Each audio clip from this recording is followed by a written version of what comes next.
মানে মাকাল ফল তো বাইরেটা খুব সুন্দর হয়।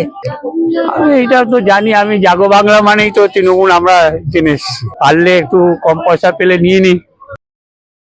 বহুমুখী প্রতিভা সম্পন্না আমাদের মাননীয় মুখ্যমন্ত্রী মমতা বন্দ্যোপাধ্যায়, তিনি ছবি আঁকেন, তিনি বই লেখেন, তিনি আরো সাংস্কৃতিক অনেক কিছুই করে থাকেন। তো তার বই পাওয়া যাচ্ছে জাগো বাংলার স্টলে, বই মেলাতে। আমরা শুনে নেব পাঠকরা কতটা উপভোগ করছেন সেই বইটা এবং কতটা ভালো লাগছে তাদের, তারা কি বলছেন তাদের মুখ থেকে শুনবো। ভেতরে জাগো বাংলার যে স্টলটা দিয়েছে দেখেছেন, ওখানে যে বইগুলো লেখা আছে ওগুলো পড়তে কেমন লাগে? না, যাওয়া হয়নি। ওখানে মাননীয় মুখ্যমন্ত্রী মমতা বন্দ্যোপাধ্যায় লেখা সব বইগুলো পাওয়া যায়। আচ্ছা, নো কমেন্টস। না, যাওয়া হয়নি। আমি তো যাইনি, যাবো বলে তো যাই না, ওগুলো পড়িও না, বলবো কি করে। মানে কার বই পাওয়া যায় জানো? সেটাও জানি না। আচ্ছা, জানি, আমার এই মুহূর্তে মানে কি বলবো বুঝতে পারিনি। মমতা ব্যানার্জি মোস্ট প্রবলেম না, একদমই তাই। আচ্ছা, মাঝে মাঝে পড়ি, মাঝে মাঝে মানে ওরকম ভাবে হয় না ঠিক। জানি থাক, ওখানে তো কি বই আমরা সেটা মানে জানতে যাই না ওখানে। কেমন লাগে তার লেখা? ভালো লাগে। কমই পড়েছি, খুব একটা পড়া হয়নি আমার। যতটুকু শুনেছি দেখেছি ভালো লাগে। পড়িনি, আমি পড়তে ইন্টারেস্টেডও নই। পড়িনি তো কোনোদিন, কেমন লাগে বলবো কি করে, আশ্চর্য কথা। নিউট্রাল উত্তর হয়ে যাচ্ছে। না না, আমরা নিজেরা লেখালে কি করি, আমরা নিজেরা লিখি, আমরা পড়ি, আমাদের একটা রুচি আছে, আমরা সেই অনুযায়ী পড়বো। কোনো লেখা পড়িনি আমরা। মানে আপনি কি অ্যাঙ্গেলে পড়ছেন, কোন পার্সপেক্টিভে বলছেন? অবশ্যই গ্রহণযোগ্য, উনি একজন মুখ্যমন্ত্রী তো গ্রহণযোগ্য হওয়া দরকার। ভালোই ছিল, ভালোই ছিল, আর কি বলবো। আমি এইটা তো জানি, আমি জাগো বাংলা মানেই তো তৃণমূল আমরা জিনিস। পরে দেখি পাড়ায় সময় এক্সিবিশন হয় তখন দেখি, পারলে একটু কম পয়সা পেলে নিয়ে নি। এটা নিয়ে তো মানে বলা ঠিক না, বাট না, যদি এটা স্টুডেন্টদের উপকারে লাগে তাহলে অবশ্যই ঠিক আছে।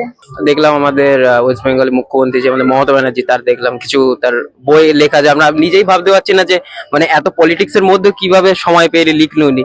ছড়া তো শুনেছো নিশ্চয়ই? না, হ্যাঁ, মানে ফেসবুক রিলসে, যেটা খুবই খুবই বাজে লাগে। আমার তো মনে হয় না, কি বলবো, একদমই না। অবশ্যই ভাল লাগে, কেন ভাল লাগে না? আমি তো ওনার কোনো এগেনস্টে কোনো কিছু কথা বলিনি। মানে বহুমুখী প্রতিভাও ভুল নয় কিছু। না, একদমই না। স্কুলে দিদির বিভিন্ন লেখায় তো বই দেখলাম, কিন্তু একটাও ভালো লাগলো না। কি মনে করো? দেখুন, পাঠ্যপুস্তকের যে মানে যেটা হয়, পাঠ্যপুস্তকটাও তো একটা রাজনীতির মাধ্যমেই হয়। পাঠ্যপুস্তকের একটা রাজনীতি আছে, আমরা দেখতে পাচ্ছি যে ধরো হচ্ছে আমাদের মুঘল যুগকে বাদ দিয়ে দেওয়া হয়েছে, তার মানে এখানে এটা একটা পাঠ্যপুস্তকের রাজনীতি, এটা একটা পাঠ্যপুস্তকের রাজনীতি হয়েছে, ওনার লেখাকে অন্তর্ভুক্ত করা হয়েছে।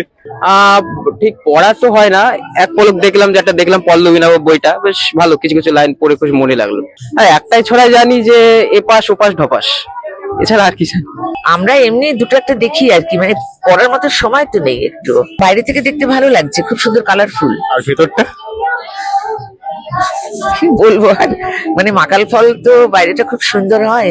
ভালো লাগে এই কারণে যে ভারতবর্ষের অন্যতম নেত্রী এবং পশ্চিমবঙ্গের একজন মুখ্যমন্ত্রী, এবং শত ব্যস্ততার মধ্যেও যে অফ টাইমে এটা লিখেন, এটাই সবচেয়ে কুর্নিশ জানায় আর কি। মমতা ব্যানার্জির লেখা বই পড়া হয় না, কোনোদিন পড়িনি। যে আমাদের এত সাহিত্যিক রয়েছেন, আমাদের মানে রবীন্দ্রনাথ থেকে শুরু করে এই সমস্ত বইগুলো প্রথমে পড়ে আমাদের তো নিজেদের মানে গঠন হওয়া দরকার, মানসিক গঠন তৈরি হওয়া দরকার। কিছু কিছু কাজ তো দিয়েছে পশ্চিমবঙ্গ সরকারের কিছু স্টলে দিয়েছে, হয়তো সরকার মনে করেছে সেগুলো গ্রহণযোগ্য, সেই জন্য দিয়েছে। খুব কালারফুল, খুব সুন্দর, খুব ভালো লাগছে। এটা সত্যি ছবি তোলার জন্য খুব ভালো, কিন্তু ওরা ছবি তুলতে দিচ্ছে না।